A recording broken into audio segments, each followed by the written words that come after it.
आपने कभी मुकेश अंबानी, अनिल अंबानी जो काफी पैसे वाले हैं, अनिल अग्रवाल बहुत पैसे वाले वेदांता के मालिक है, बहुत बड़े बड़े लोग हैं, एलन मित्तल, फिर ऐसे ही बिल गेट्स। अब कुछ लोगों के नाम हो सकता है, जरूरी नहीं कि सब लोग, ये कोई इकोनॉमिक फील्ड में है, कोई पॉलिटिकल फील्ड में है, कोई कॉर्पोरेट में है, कोई बहुत से साइंटिस्ट हैं। कई बार क्या होता है, कोई आदमी पढ़ाई में बहुत ज्यादा तेज नहीं होता, लेकिन एक चीज होती है उसके अंदर, सुनो सब बच्चे ध्यान से इस बात को, कभी कभी आपसे बहुत तेज हो ना कोई बच्चे, तो उनका दिमाग तेज है, जन्म से ही उनके पास अच्छा मस्तिष्क है, तो आपको ऐसा लगता है अरे ये तो जीवन में बहुत आगे बढ़ जाएगा, इसका कैरियर तो बहुत अच्छा होगा, ये तो जीवन में जहां भी रहेगा वहां बहुत ऊंचाई पर पहुंचेगा, तो मेरा क्या होगा। तो कई बार दिमाग तेज नहीं होता, लेकिन मेहनत करते हैं वो लोग, मेहनत करते हैं बहुत ज्यादा, तो मेहनत करके वो तेज दिमाग वालों से भी आगे निकल जाते हैं। तेज दिमाग वाला बना इंजीनियर, और मेहनत करने वाले आदमी ने क्या किया, दिमाग उसका मध्यम था और उसने बहुत बड़ा कारखाना लगा दिया, फैक्ट्री लगा दी, उसका दिमाग उस बिजनेस में चलता था, तो उसने अपने यहां 1000 इंजीनियर रख लीजिए। कितने? तो वो इंजीनियर आगे बढ़ा या जो बिजनेस करने वाला वो आगे बढ़ गया। तो आपको बात समझ में आई? क्या समझ में आई? कई बार पढ़ाई में हम तेज नहीं होते तो भी महान बन किसी भी फील्ड में, मैन्युफैक्चरिंग में, इंडस्ट्री में, कॉर्पोरेट फील्ड में, एजुकेशन में, हेल्थ में, एग्रीकल्चर में, रिसर्च में, सोशल फील्ड में, स्पिरिचुअल फील्ड में, पॉलिटिकल फील्ड में आप महान। लेकिन एक चीज तो सब जगह कंपल्सरी है, वह है हार्ड वर्क। क्या है? Hard work. बेईमानी करके कोई बड़ा नहीं बन सकता, कोई बन जाएगा थोड़े दिन के लिए बड़ा, फिर नीचे आ जाएगा। इसलिए कभी जिंदगी में बेईमानी नहीं करनी चाहिए। अच्छा, पहले बातें सिखाते थे, आजकल तो स्कूलों में क्या हो गया, कॉलेजों में क्या हो गया, टीचर बोलते हैं हमको क्या मतलब, और बहुत सी जगह तो टीचर ही बेईमान हो गए, लेक्चरर प्रोफेसर ही बेईमान हो गए, स्कूल चलाने वाले ही बेईमान हो गए, तो फिर क्या होगा। इसलिए यहां जो सबसे बड़ी आपको बात सिखाई जा रही है, देखो यदि दिमाग किसी का बहुत ज्यादा तेज नहीं, जैसे मैंने अभी सेक्शन 1 के उठाए बच्चे, ऐसे ही 5th के सेक्शन 2 वाले जो बहुत तेज दिमाग है, उत्कर्ष, दूसरा शरद भी, दरबारा भी, खड़े हो जाओ, रिदम,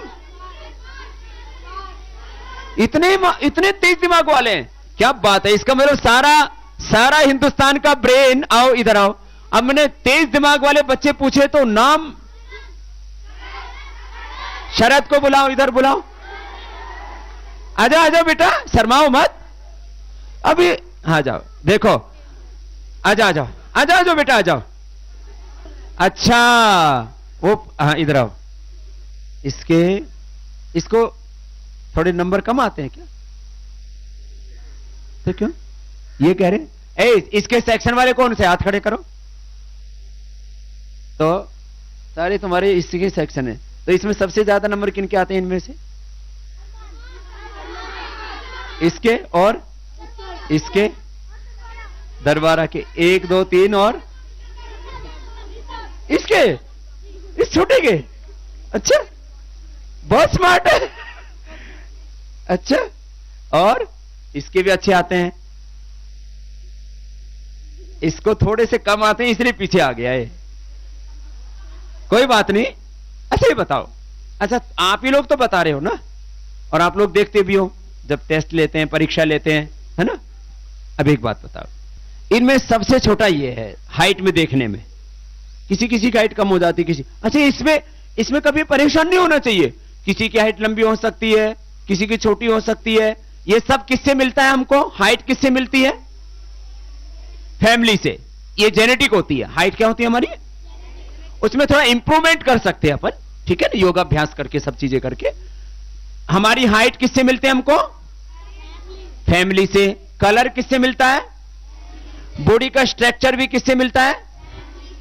जैसे देखो इसका स्ट्रक्चर अलग है, इसका स्ट्रक्चर थोड़ा अलग है, इसका अलग है, देखो अलग अलग दिख रहा है ना स्ट्रक्चर, इसका थोड़ा अलग है। लेकिन एक बात खास है, यहां आकर के योगाभ्यास करके, एक्सरसाइज करके, सूर्य नमस्कार प्राणायाम करके स्ट्रक्चर सबका जैसा भी है अच्छा लग रहा है ना, ऐसा होना चाहिए। स्ट्रक्चर तो थोड़ा थोड़ा डिफरेंट होगा, है ना, लेकिन वो स्ट्रक्चर भी अच्छा होना चाहिए और कैरेक्टर भी। तो स्ट्रक्चर और कैरेक्टर फैमिली से भी मिलते हैं, और आपके फैमिली वाले अच्छे हैं इसलिए तो यहां पर भेजा है। कितनी मेहनत करते हैं और आपके लोग बड़ा देखना चाहते हैं। हम चाहते हैं आने वाले 10 सालों में तो आप तैयार हो जाओगे, 15 सालों में तो जो भी आपको करना है, डॉक्टरी करनी है, इंजीनियरिंग करनी है, साइंटिस्ट बनना है, मेरी तरह से सन्यासी बनना है। साइंटिस्ट बनो, चाहे सन्यासी बनो, चाहे पॉलिटिशियन बनो, चाहे बिजनेसमैन बनो, किसी भी फील्ड में जाओ, तो आने वाले 10-15 सालों के बाद ये जो आजकल जो बड़े बड़े देखने को मिल रहे हैं ना, पॉलिटिकल फील्ड में, सोशल फील्ड में, इकोनॉमिक फील्ड में, वो तो चाहे वो साइंटिस्ट हैं, सब तो बुढ़े हो जाएंगे बड़े बड़े। मोदी जी भी तो 10 साल बाद बुढ़े हो जाएंगे। ये बड़े बड़े बिजनेसमैन भी और बुढ़े हो जाएंगे, चाहे वो अनिल हैं, चाहे अनिल अग्रवाल जी हैं, चाहे वो मुकेश अंबानी जी हैं, चाहे अनिल अंबानी जी हैं, चाहे बिल गेट्स हैं, सब बुढ़े हो जाएंगे। तो इनकी जगह कौन लेगा? आप लोगों को आगे बढ़ना है। और मैं ऐसा देखना चाहता हूं कि जहां भी जाएं वहां, भाई साइंटिस्ट कौन है तो बोले आचार्य कुलम का पढ़ा हुआ बच्चा सबसे बड़ा साइंटिस्ट है वर्ल्ड का, ऐसा होना चाहिए। बिजनेसमैन कौन है, बोले आचार्य कुलम का बच्चा पढ़ा हुआ बिजनेसमैन है। फिर बोले ये सबसे बड़ा इंजीनियर कौन है, बोले आचार्य कुलम का पढ़ा हुआ बच्चा सबसे बड़ा इंजीनियर है। डॉक्टर कौन है, सबसे टॉप मोस्ट डॉक्टर, चाहे वो एलोपैथी का हो, होम्योपैथी का हो, आयुर्वेद का हो, सबसे बड़ा डॉक्टर कौन है? आचार्य कुलम वाला है। फिर बोले सबसे बड़ा किसान कौन है? आचार्य कुलम का। सबसे बड़ा टीचर, प्रोफेसर, लेक्चरर कौन है? और बोले सबसे बड़ा सन्यासी भी कौन है? हम भी तो बुढ़े हो जाएंगे। सन्यासी भी आचार्य कुलम का, पॉलिटिशियन भी। अच्छा अभी तो सुनो, आप में से उसको तो ऐसा लगता होगा कि मेरी तरह से सन्यासी भी बनना चाहिए। कैसा सन्यासी? कितने बच्चे ऐसे हैं जो सन्यासी बनना चाहते हैं? अरे सुनो, अपने अभी दूसरे का नाम नहीं बोलेंगे, जो अपने आप जिनको ऐसा लगता है कि हमको सन्यासी का मतलब पता है क्या होता है? सन्यासी को सबसे तेज दिमाग वाला होना चाहिए, सन्यासी को सबसे बलवान होना चाहिए, सन्यासी को सबसे महान होना चाहिए। ऐसे नहीं लाल कपड़े ले लिए तो 2 रुपए का कोई भी रंग ले आएगा, नहीं। अच्छा बताओ, हमने सन्यासी बनकर के अच्छा काम किया कि खराब काम किया? बहुत अच्छा, उत्तम काम किया, अति उत्तम। अच्छा ये बताओ, तो अच्छे सन्यासी भी होने चाहिए कि नहीं? अच्छे डॉक्टर, इंजीनियर, साइंटिस्ट भी होने चाहिए कि नहीं? अच्छे बिजनेसमैन, अच्छे पॉलिटिशियन होने चाहिए कि नहीं? और वो सब कौन होंगे? आप लोग होंगे। अच्छा ये बताओ, हम आप लोगों के माता पिता को नहीं बताएंगे किसको अंदर से किसको होता है कि मुझे सन्यासी होना चाहिए? बेटियों में भी बैठे बैठे हाथ खड़े करेंगे, और बच्चों में भी। 1 2 3 4 5, ये तो कई हुए।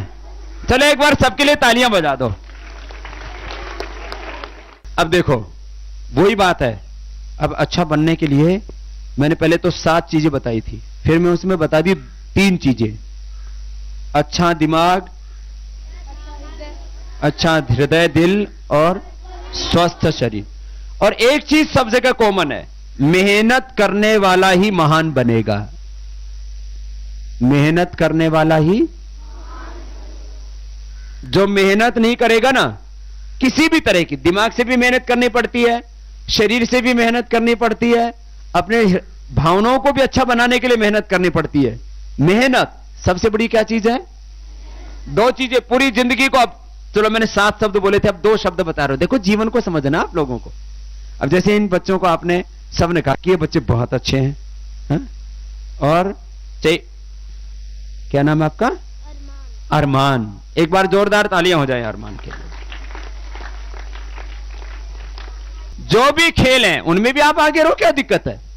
लेकिन कुछ लोग क्या होते हैं, खेल में तो आगे रहते, दिमाग से काम ही नहीं लेते। ऐसा नहीं होना, दिमाग भी कैसा होना चाहिए, अच्छा होना चाहिए।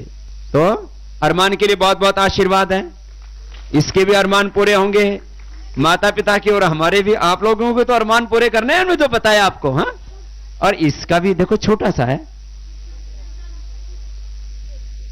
एक इससे भी छोटा है।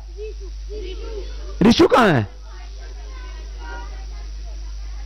ओ रिशु, हाँ, उसके कमरे में गया था मैं। इसके कमरे में, ऐसे तो मैं अभी देखो आपको बताता हूं, मैं कई कमरों में गया,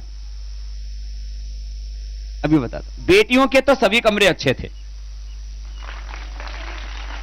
बच्चों के भी मैंने सोचा था कि शायद बच्चे उतने अच्छे से नहीं रहते होंगे, लेकिन बच्चे भी हमारे करीब करीब 95 to 99% अच्छे हैं। तो इसमें 95 to 99 क्यों बोला?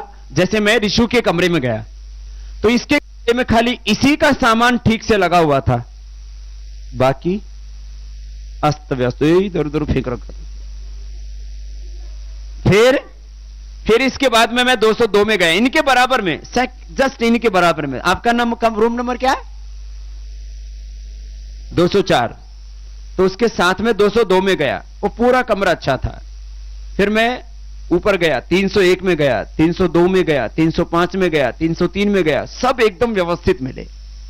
इसका मतलब 5-7 कमरों में तो जाके देखते हैं ना हम लोग, तो जहां जो चीज को रखना चाहिए, जो अव्यवस्थित जो होता है वो कभी बड़ा काम जिंदगी में, एवरीथिंग इज डिसिप्लिन्ड।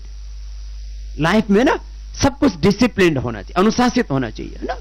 तो मैं सोच रहा था कि हमारे साथ बच्चे छोटे हैं अभी, लेकिन छोटों से लेकर के बड़ों तक सब बच्चे हमारे बहुत अच्छे हैं, और जो अच्छे नहीं वो अच्छे बन जाएंगे। एक बार सबके लिए जोरदार तालियां हो जाएं। ये तो मैंने आपको थोड़ा सा उसके बारे में बताया कि जो है मैं कमरों में गया था, तो रिशु वहीं मिला, छोटा है लेकिन देखो व्यवस्थित रहता है एकदम। हाँ, ठीक है ना। बैठो बेटा, कौन सी क्लास में है ये?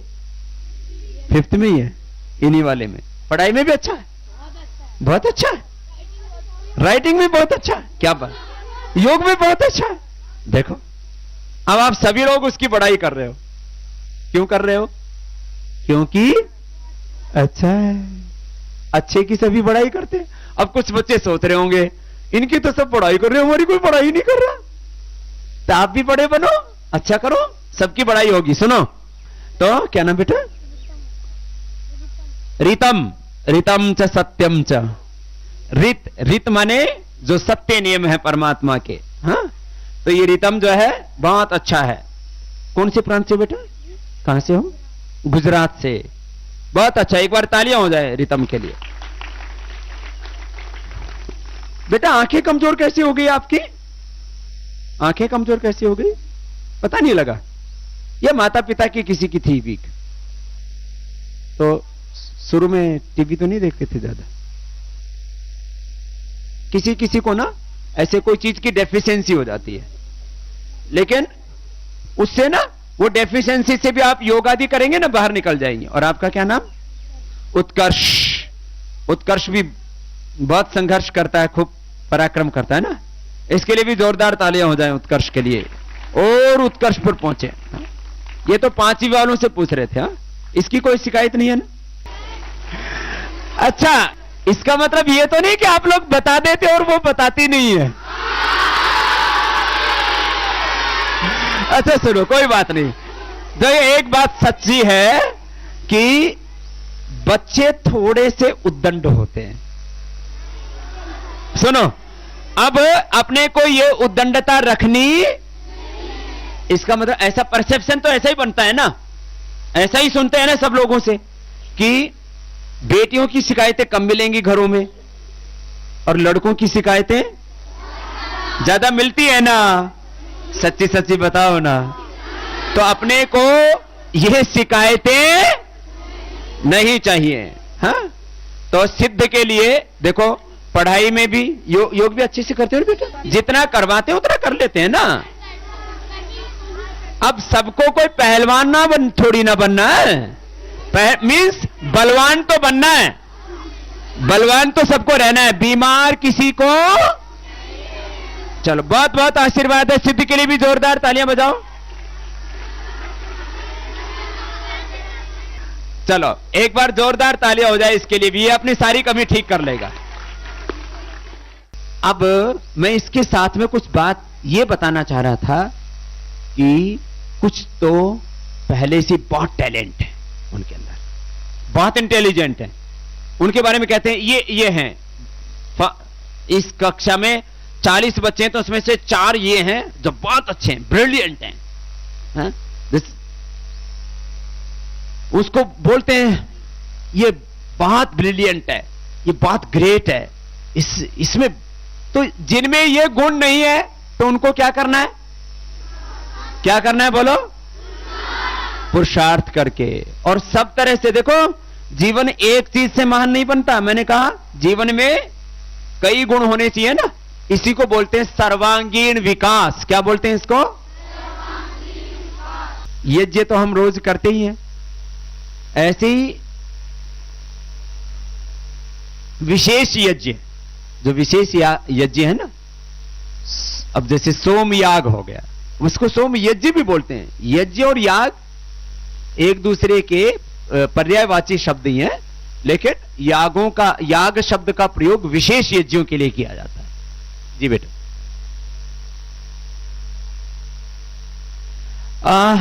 इसमें एक तो जो हम ये रोज यज्ञ करते हैं, इसका तो मकसद ये होता है कि हम लोगों के स्वास्थ्य से दुर्गंध निकलती है ना, हम लघु शंका करते हैं, शौच करते हैं, उससे भी दुर्गंध निकलती है, शरीर से भी दुर्गंध निकलती है।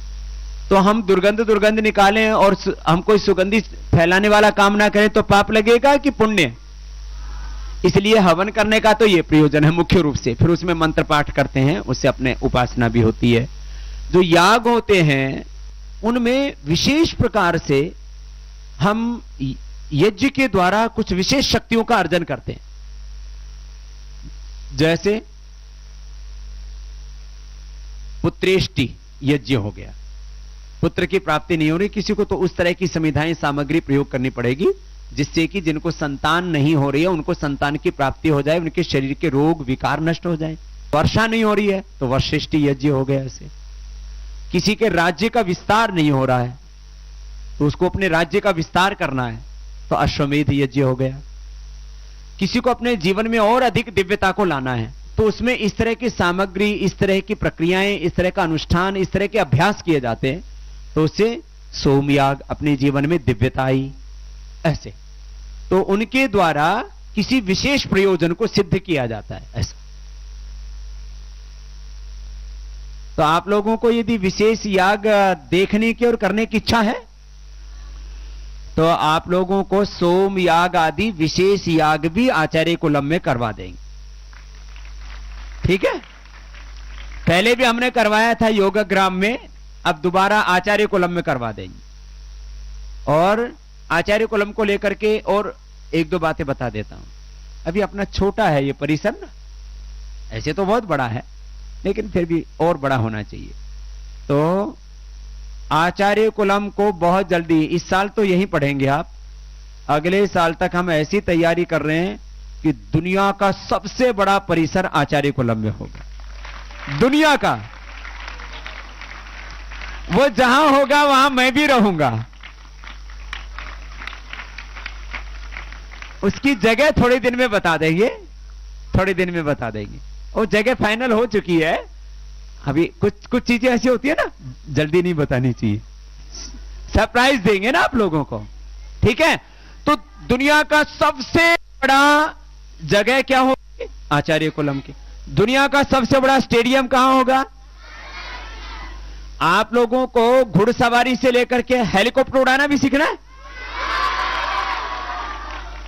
हेलीकॉप्टर भी उड़ाना सिखा देंगे। जहाज भी उड़ाना है तो पायलट जिनको बनना है पायलट भी बना देंगे। फिर ये घुड़सवारी और ये तो सामान्य बातें हैं। ठीक है, स्विमिंग भी, दुनिया का सबसे बड़ा स्विमिंग पूल भी आचार्य कुलम में होगा। इसलिए अभी हमने यहां नहीं बनाया, अभी उसको पेंडिंग में डाल दिया था। बहुत बड़ा, वर्ल्ड का सबसे बड़ा स्विमिंग पूल कि पूरे देश नहीं दुनिया के बच्चे भी कंपटीशन के लिए आएंगे तो आचार्यकुलम में ही आएंगे।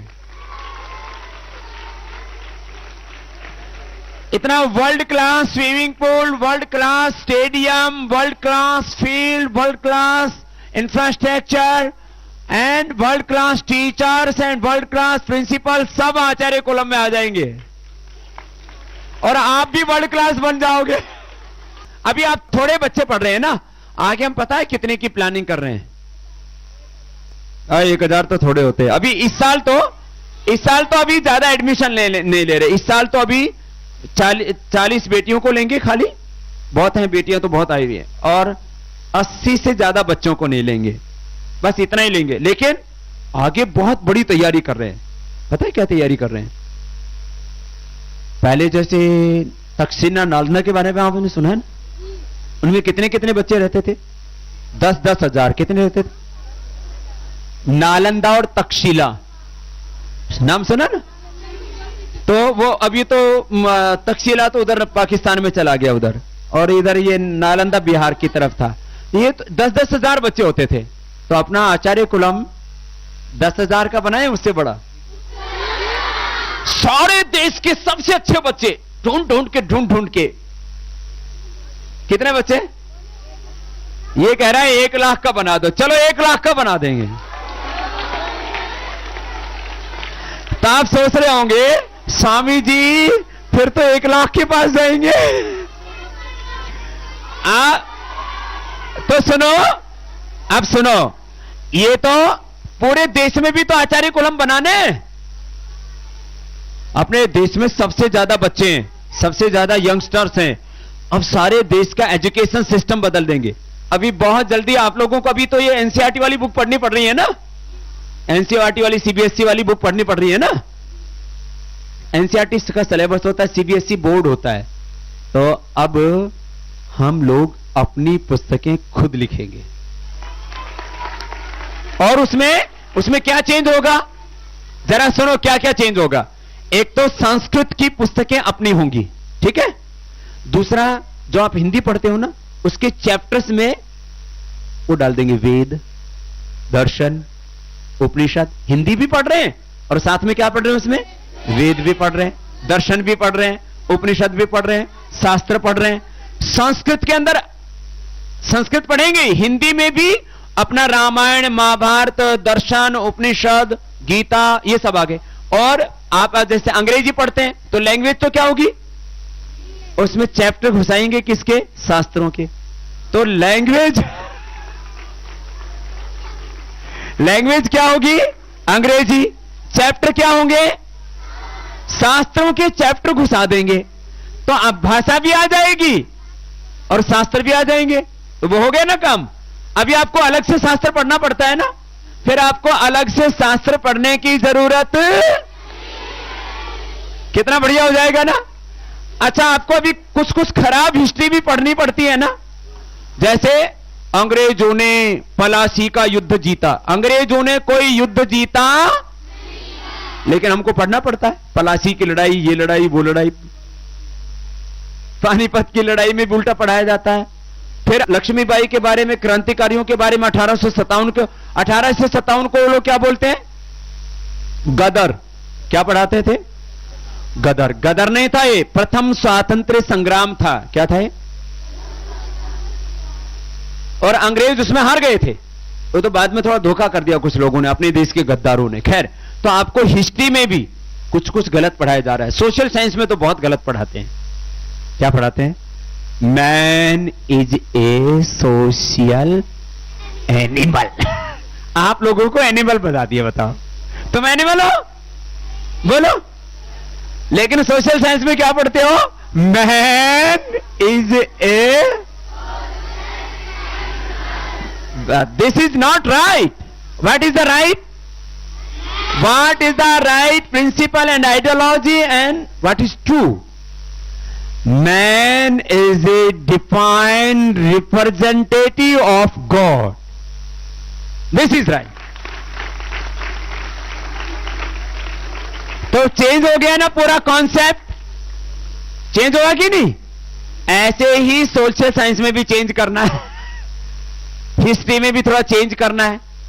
तो अब बहुत जल्दी ही आचार्य कुलम का बोर्ड भी डिफरेंट होगा और उसकी मान्यता सीबीएसई से कम नहीं, उससे ज्यादा रखेंगे।